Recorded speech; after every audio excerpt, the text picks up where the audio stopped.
문희정의 외신 브리핑. 밤사이 들어온 국제뉴스 정리해드립니다. 문희정 국제정치평론가 전화 연결돼 있습니다. 평론가님 안녕하세요. 네, 안녕하세요. 네, 먼저 한중일 정상회담 소식부터 전해주시죠. 네, 제8차 한중일 정상회의가 24일 중국 스촨성 청두에서 개최되는데요. 우리 문재인 대통령과 리커창 중국 국무원 총리, 아베 신조 일본 총리가 참석해서 한반도 정세 안정을 위한 협력 방안을 비롯해서 3국 간의 실질적인 협력에 대한 논의가 진행될 예정입니다. 문 대통령은 23일에는 베이징을 방문해서 시진핑 중국 국가주석과 만나고 24일 청두에서 한중일 정상회의가 끝나면 아베 총리와 별도의 한일 정상회담을 가질 것으로 전망이 되는데요. 이 각각 별도의 정상회담을 통해서 현재 교착 상태에 빠진 북미 정상회담 문제와 한일 군사정보보호협정 등에 대한 심도 있는 대화가 오갈 것으로 예상되고 있습니다. 네. 어제부터 우리나라 계속해서 지금 공기질이 굉장히 좋지 않습니다. 근데 지금 베이징에서는 올 들어 최악의 스모그가 발생했다고 하죠. 네, 그렇습니다. 중국 중앙기상대에 따르면 베이징에는 지난 8일 오전부터 발생한 공기질 지수 200 이상의 짙은 스모그가 닷새째 계속되고 있는데요. 또 9일에는 베이징, 허베이성, 산시성, 허난성 등 이 중국 46개 지역에 공기 오염 경보가 발령되기도 했습니다. 이 심각한 곳은 초미세먼지 기준으로 보면 세계보건기구 WHO 대기질 기준의 20배, 또 우리 초미세먼지 매우 나쁨 기준의 3배에 가까운 수치를 기록 중이라고 하는데요. 네. 이 중국 국가위생건강위원회는 어제 대기오염 건강보호 기준을 발효하고 학교와 유치원, 사무실, 실내 헬스장 등 실내 장소에 공기청정기를 설치할 것을 권고했습니다. 더불어서 실외 단체 활동을 자제하라고 권고를 했고요. 또 석탄 사용 억제와 바비큐 금지, 운전 제한 등도 실행 중에 있습니다. 이 문제는 9일부터 허풍을 타고 한반도로 유입되고 있는 데다 우리나라에서도 포근한 날씨가 이어지면서 이 고농도 먼지띠가 형성이 됐는데요. 우리나라의 이 미세먼지 나쁨 정도는 내일쯤 해소될 것으로 예측이 되고 있습니다. 네. 중국에서는 늘 겨울철에 이렇게 공기질이 나빠지고 그게 또 우리나라에는 이렇게 영향을 미치는 이 상황이 계속 반복이 되고 있는데 이번에도 그러면 난방이 그 원인인가요? 네, 그렇습니다. 주로 난방철 석탄 오염에 따른 영향이 크고 또 대기 습도가 높아서 짙은 안개와 겹치면서 이 오염 물질이 한 곳에 머물러서 피해를 키우는 경향이 있는 건데요. 올해부터 중국이 동북부 난방을 석탄에서 가스로 바꿔서 조금 나아질 것이라는 전망도 있지만 경기 진작을 위해서 기업의 공기질 개선 목표를 당초 5.5%에서 4%로 하향 조정해서 조금 더 완화가 된 거죠. 규정 자체가. 그래서 더 나빠질 거라는 분석이 우세한 상황입니다. 참고로 지난달 20일 장윤석 국립환경과학원장은 한중일 3국 공동연구 보고서인 동북아 장거리 이동 대기오염 물질 국제공동연구 요약보고서에서 국내 초미세먼지 발생의 30% 정도가 중국발이라는 점을 3국 공동연구에서 인정했다고 밝히기도 했습니다. 네. 자, 이번에는 우크라이나 소식입니다. 러시아와 우크라이나가 전면적 휴전에 합의했다는 내용이네요.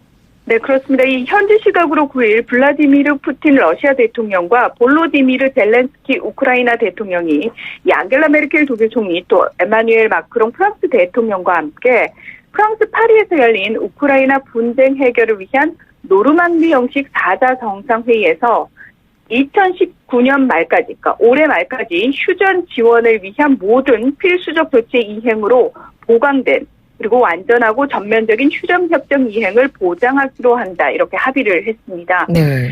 지난 10월 이 시간에 드디어 우크라이나 동부에서 2014년부터 벌어지던 우크라이나 정부군과 친러시아 반군 간의 내전이 종전될 기미가 보이기 시작했다는 소식을 전해드렸는데요. 그 이후로 드디어 푸틴 대통령과 젤렌스키 대통령이 처음으로 직접 대면한 자리에서 구체적인 합의 사항들을 도출해낸 것이라고 할 수 있습니다. 그렇군요. 그러면 올해 연말까지는 내전 상황이 좀 해소가 될 수 있을까요? 그러니까 원칙적으로는 그렇습니다. 그러니까 연말까지 돈바스 지역에서 휴전키로 합의를 했고 네. 또 분쟁 도중에 발생한 포로를 교환하고 지뢰를 제거하고 또 내년 3월 말까지는 이 지역 내 3곳에서 병력을 추가 철수키로 합의를 했는데요. 그러니까 문제는 러시아가 과연 약속을 지킬 것인지 여부입니다. 중재자로 나섰던 프랑스의 마크롱 대통령도 이런 우려를 의식한 듯 4개월 뒤에 회담을 다시 개최할 것이라면서 이 돈바스 지역 분쟁 해소에 유럽의 안정이 달려있다고 강조하기도 했는데요. 그러니까 만약 이 분쟁이 제대로 해결이 된다면 2014년 그 우크라이나 크림반도 강제 병합으로 유럽연합이 러시아에 가하고 있는 제재들도 풀릴 가능성이 높습니다. 네. 저희가 지난 시간에 전해드릴 때 이런 이야기를 한 적이 있습니다만, 동부 지역에서 이미 자치공화국을 선포한 곳도 있고, 러시아가 이 지역과의 경제적 연결고리도 계속 강화를 하고 있기 때문에 좀 어려운 면도 있다. 이런 말씀을 드린 적이 있거든요. 이런 부분은 맞습니다. 해결이 될까요? 다시 한번 좀 정리를 해드리면 지난 10월 1일에 우크라이나가 이 친일 러시아 무장 세력의 점령지인 도네츠크와 루간스크 자치정부를 구성하는 지방 정부를 선출할 수 있는 선거를 개최할 수 있게 하는 등 자치권을 인정하는 특별 지위를 부여하기로 결정을 했죠. 네. 그리고 러시아가 이 지역과의 경제적 연계를 강화하면서 이 지역을 우크라이나로부터 완전히 격리시키는 계획을 추진하고 있다는 말씀도 드렸습니다. 근데 이 지역의 이 선거 일정 그리고 통제권이 어느 나라에 속하는지 핵심 쟁점에 대한 구체적인 합의는 이번에 없었습니다. 그러니까 네. 우크라이나 측은 지방선거가 실시되기 전에 우크라이나 정부가 이 지역의 국경 통제권을 회복해야 한다고 주장을 하고 있는데 러시아는 반대로 지방선거를 우선 실시해서 이 지역에 자치권을 부여해야 한다고 주장을 하고 있는 겁니다. 네, 그렇군요. 알겠습니다. 다음은 뉴질랜드 소식인데요. 아마 뉴스를 통해서 이미 접하신 분들도 많으실 것 같습니다. 화산이 폭발해서 인명피해가 계속해서 지금 늘고 있는 것 같던데요. 네, 그렇습니다. 이 현지 시각으로 9일 오후 2시 11분 뉴질랜드 북섬으로부터 50km 떨어진 화이트섬 화산이 13년 만에 폭발을 했습니다. 그러면서 이제 갑작스럽게 폭발한 거여서 당시 섬을 방문한 관광객 47명 중에서 5명이 사망하고 8명이 실종이 됐는데 이 실종된 8명도 사망을 한 것으로 그렇게 추정이 되고 있습니다. 네. 이 화산 분화 당시에 화이트섬에는 호주를 비롯해서 뉴질랜드, 미국, 영국, 독일, 중국, 말레이시아 관광객들이 머물고 있었던 것으로 알려졌는데요.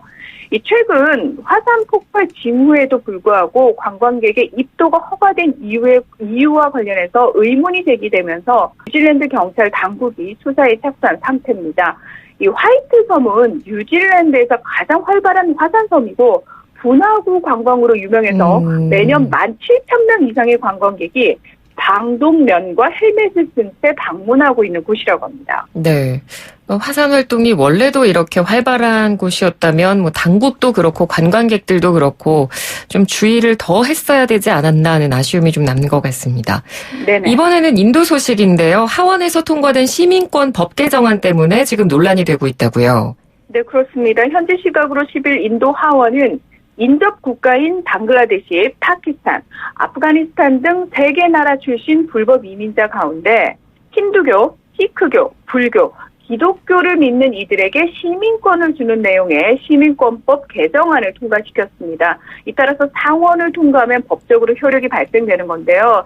이 문제는 상원은 하원과 달리 여당인 인도 국민당이 과반을 차지하지 못하고 있어서 통과 여부는 불확실하다는 겁니다. 네. 그런데 이 겉으로 보면 굉장히 좋아 보이는 이 시민권법 개정안이 방글라데시에서는 무슬림이 소수 집단이 아니라는 이유로 무슬림들은 배제됐다는 점이 사실 주목을 해야 되는 부분인데요. 역사학자인 무클 캐사반이 뭐라고 얘기를 했냐면 이 개정안은 망명자나 외국인들을 겨냥한 것처럼 보이지만 실제 주 목적은 무슬림 시민에 대한 비합법하다 이렇게 비판을 하고 있습니다. 그러니까 실제적으로는 무슬림들을 차별하기 위한 사전 작업이다 이렇게 지금 보이는 건 거죠? 네, 맞습니다. 만약 이 개정안이 발효되면 정작 인도에서 이미 수십 년째 살고 있는 수많은 무슬림들이 불법 이민자로 낙인 찍혀서 퇴출당하게 된다는 건데요. 네. 특히 아삼주는 이 모디 정부가 올해 도입한 시민명부 등록 절차로 인해서 방글라데시가 파키스탄으로부터 독립한 1971년 3월 이전부터 이 아삼주에 거주했다는 것을 증명하지 못한 현지 주민 190만 명이 무국적자가 될 위기에 처한 상황이어서 지금 굉장히 반정부 시위가 많이 일어나고 있습니다. 네. 이 현재 정권을 잡고 있는 나렌드라 모디 총리와 여당인 인도 국민당은 힌두 민족주의를 앞세워서 지난 8월에는 이슬람계 주민이 다수인 인도령 카슈미르의 헌법상 특별지위, 자치권을 박탈하는 등 특히 무슬림들을 단합하는 정책들을 펼치고 있는데요. 13억 인도 인구 중에서 14%에 해당하는 2억 명이 무슬림임에도 이 모디 정권 들어서 이들에 대한 힌두교인들의 차별과 탄압이 더 거세지고 있는 상황에서 만약 이 시민권법까지 발효될 경우 반무슬림주의에 기름을 붓는 격이라고 할 수 있습니다. 네네. 파키스탄과 미국 등 국제사회도 이 개정안이 무슬림을 차별한다면서 비판의 목소리를 내고 있습니다. 네. 자, 이제 마지막 소식인데요. 중국 소식입니다. 번체자 한자 교육을 두고 지금 논란이 일고 있다고요? 네, 중국어 전공하셨으니까 이 번체자 그리고 간차자 어느 걸로 배우셨나요? 중국어는 보통 간체자로 배우죠. 그렇죠. 네. 번체자라는 게 사실 좀 번거로운 문자라는 의미인데요. 네, 어렵습니다. 맞습니다. 네. 중국은 1949년 신중국 성립 이후부터 문맹 타파를 위해서 이 기존의 번체자 가운데 복잡한 글자를 좀 쓰기 쉽게 줄이는 간자화 정리 작업에 나서서 1964년에 간체자 총표를 발간을 하고 간체자 사용을 공식화했습니다. 네. 그래서 현재 중국에서 이 번체자 사용을 서화가들이 전통 중국 문자의 미감을 살리기 위한 정도로만 명맥을 유지하고 있는 수준이라고 하는데요. 근데 지난 3월 전국인민정치협상회의에서 간체자가 한자 본래의 뜻을 온전히 전달하기 힘들고 또 한자의 예술적 아름다움과 규칙성도 해친다는 이유를 들어서 학교에서 이 번체자 읽고 쓰기를 가르쳐야 한다는 건의가 나온 겁니다. 근데 이에 대한 대답을 교육부가 지난 7일 웹사이트에 올렸는데 학교 교육은 법에 따라 규범 한자를 사용한다고 밝히면서 이 정협의 건의를 거부했습니다. 그동안에도 중국 내부에서 이 번체자 교육에 대한 찬반 논란이 계속해서 있어 왔잖아요. 네, 그렇습니다. 이 중국의 외교적 또 경제적 영향력 확대에 따라서 전 세계의 중국어 배우기 열풍이 불면서 이 간체자 사용 갈수록 늘어나고 있는 상황인데요. 네네. 하지만 간체자만 배우면 이 중국의 전통 시문을 읽을 수 없게 되고 이는 중국 역사와 문화의 전승에 해가 된다는 주장도 있고요. 네. 또 대만과 홍콩 등 일부 해외의 중화권 사회에서는 여전히 번체자를 주로 사용을 하고 있습니다. 하지만 번체 교육에 반대하는 측은 언어라는 것은 원래 시대에 따라 변화해가는 것이고 의사소통에 문제가 없고 지금 현재 스마트폰 사용 등 실효성을 좀 생각을 한다면 간체 사용만 해도 된다는 입장을 내보이고 있어서 계속해서 논란이 일고 있는 겁니다. 예, 알겠습니다. 오늘 말씀 잘 들었습니다. 고맙습니다. 네, 고맙습니다. 지금까지 문희정 국제정치평론가였습니다. 1부는 여기서 마치고요. 잠시 뒤 2부로 돌아오겠습니다.